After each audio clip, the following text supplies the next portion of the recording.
Pilipinas, are you ready for the grand coronation night of Miss Universe Philippines 2025?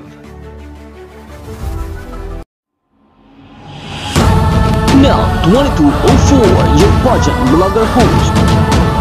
Subscribe! Magandang araw Pilipinas and good day pageant lovers. Ibinahagi ni Maria Atisa Manalo ang short video clips na ito na nagpapakita ng kanyang maladyosang muka sa isang activity ng Miss Universe Philippines kung saan naganap ang photo shoot with Eye Color na isa sa mga sponsors ng Miss Universe Philippines. Talagang ipinakita ng ating pambato na si Maria Atisa Manalo ng Quezon Province ang kanyang napakagandang muka na angat at ito ay ang isa sa kanyang pinakamatinding sandata upang makuha ang corona ng Miss Universe Philippines sa taong ito.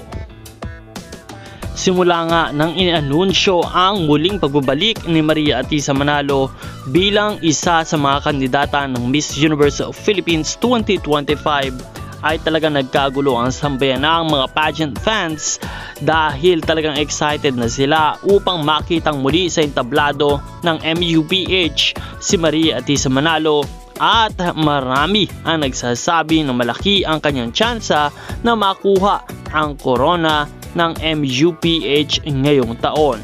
Bagamat marami nga ang mga frontrunners at magagaling sa taong ito ay sinisigurado nila na ang suporta ay ibibigay kay Maria Atisa Manalo. Kung ikaw ay isa sa mga taga-suporta ni Maria Atisa Manalo ay panatilihin siyang suportahan at lahat ng inyong paboritong kandidata.